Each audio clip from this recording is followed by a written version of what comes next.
Amid rapidly rising US-Iran tensions, Tehran's top generals and regional proxies have issued blunt, coordinated warnings, signaling that any American move toward war will be met with fierce resistance on multiple fronts.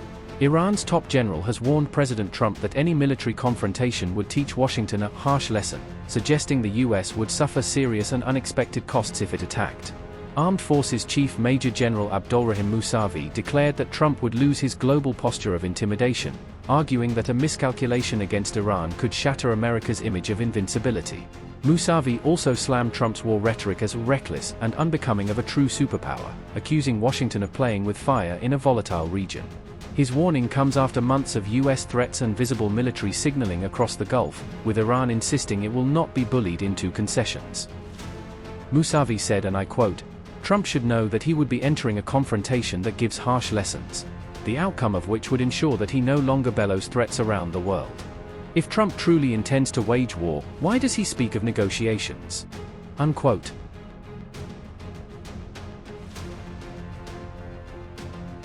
Interestingly, it was not only Tehran but also its regional proxies that moved in lockstep to warn Trump, amplifying Iran's message far beyond its own borders.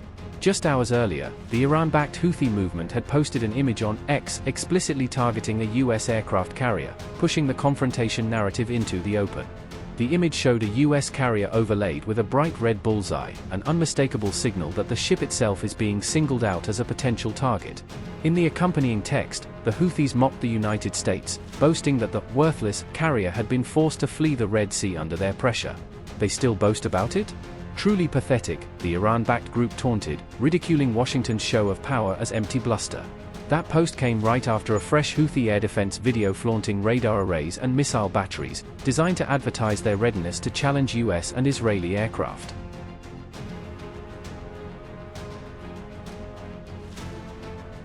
These sharp warnings landed just as President Trump moved to deploy additional US military power into the Middle East, tightening the screws on Tehran.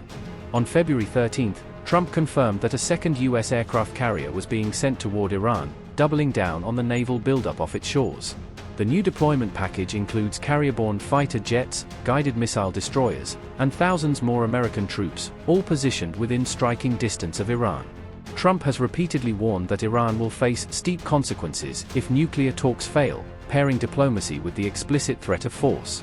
In fact, he recently went further, saying that regime change in Iran could be the best thing for the country, language that Tehran treats as a direct challenge to its survival. Iran's Foreign Minister Abbas Araghchi has insisted that genuine progress can only happen if talks are conducted free from threats and maximum pressure, effectively demanding a change in US tone. Iran's negotiator Abbas Araghchi has insisted that genuine progress can only happen if talks are conducted free from threats and maximum pressure, effectively demanding a change in US tone. A second round of discussions is now scheduled in Geneva on February 17, with Oman once again acting as mediator, even as both sides' militaries brace for the possibility that diplomacy might fail.